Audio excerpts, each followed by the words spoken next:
esquizofrenia atinge mais de 25 milhões de pessoas no mundo.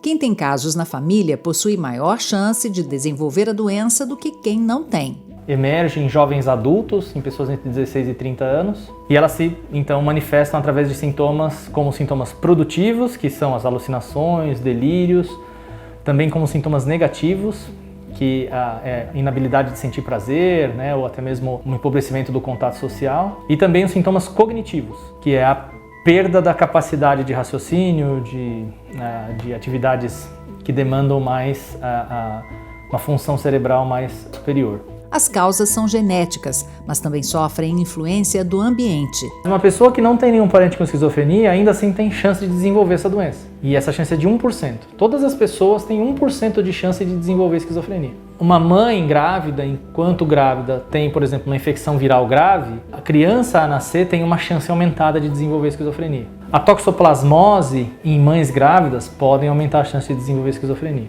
Também pessoas já durante a infância e adolescência. Então, por exemplo, o consumo de cannabis excessivo durante a adolescência aumenta a chance de desenvolvimento de esquizofrenia. E o estresse social também tem um papel sobre isso. Então, famílias que migram do campo para a cidade, principalmente as crianças e adolescentes, têm uma chance maior de desenvolver esquizofrenia.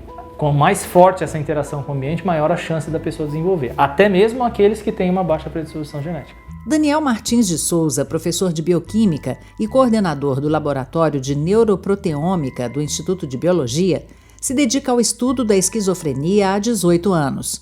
Nesse tempo, pesquisou como e onde a doença afeta o cérebro humano. A linha de pesquisa estuda um fator decisivo que causa a esquizofrenia ainda durante o processo de formação da pessoa, dentro do útero. Essa é uma doença que já acontece desde o neurodesenvolvimento in útero.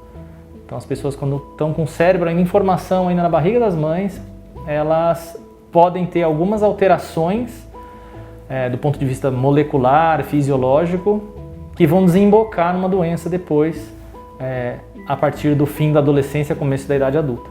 Para identificar esta e outras possíveis causas e formas de tratamento, é preciso estudar as proteínas que compõem o cérebro humano.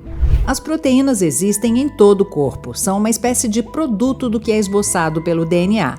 Se a comparação for feita com uma receita de bolo, por exemplo, o DNA é a receita e as proteínas são o bolo pronto. É essencial o estudo delas para descobrir características que diferenciem um cérebro sadio de um cérebro com algum problema. O estudo das proteínas requer uma amostra do cérebro humano, o que só pode ser feito com pessoas mortas.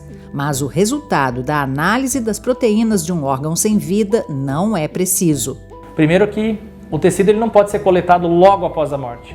Existe uma parte burocrática a ser preenchida, de forma que esperam-se por muitas horas para que os tecidos possam ser coletados. E aí a gente sempre ficava na dúvida de se aquelas diferenças nas proteínas que nós vimos naqueles cérebros coletados pós-morte estavam associadas à doença ou ao fato do tecido já ter morrido. O que a gente tem feito mais recentemente, em colaboração com outros grupos de pesquisa, como por exemplo do Instituto DOR de Pesquisa e Ensino e também com a Universidade Federal do Rio de Janeiro, através principalmente do professor Steven Sein, foi justamente gerar o que a gente chama de organoides cerebrais em laboratório. A gente pensa nisso, num cérebro como o que a gente tem dentro de uma placa de uma placa de Petri, in vitro. Mas na verdade não é isso. Na verdade é uma estrutura muito menos complexa, muito menos refinada, São essas pequenas esferas, cada uma dessas esferinhas aqui é um organoide cerebral. Essa é uma visão que a gente tem dos organoides numa placa, e elas vistas sob um microscópio. Esses organoides cerebrais, eles mimetizam um cérebro in vitro, ou seja, a gente consegue crescer no laboratório uma estrutura que se assemelha a um cérebro. Não é nada parecida com o cérebro de verdade, porque existem algumas limitações no modelo, mas é um modelo mais robusto do que uma célula isolada em laboratório. E a parte interessante disso é que a gente consegue gerar esses organoides cerebrais a partir de células de pacientes com esquizofrenia. Reverter o destino dessas células, tornando-as células-tronco. E uma vez com as células-tronco em cultura, nós podemos basicamente diferenciar essa célula em qualquer tipo celular humano. Os neurônios, por exemplo, podem ser cultivados em laboratório e integram a formação de um organoide que reproduz as características do cérebro humano.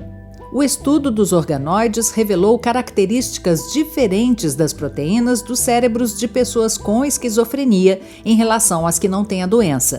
De cima aqui é um organoide de uma pessoa gerado, né, a partir de células de uma pessoa sadia, mentalmente sadia. E esse aqui é o organoide advindo de uma pessoa com esquizofrenia. E a partir dessas diferenças, vai ser possível estabelecer parâmetros para pesquisas de novos medicamentos. A gente pode testar muitas coisas nessas células, porque a gente pode testar diferentes eventuais medicamentos, a gente pode testar os medicamentos atuais, diferentes doses. De novo, a gente pode lançar mão de ferramentas de engenharia genética para ligar e desligar a produção de determinadas proteínas e ver a importância daquelas no desenvolvimento da doença.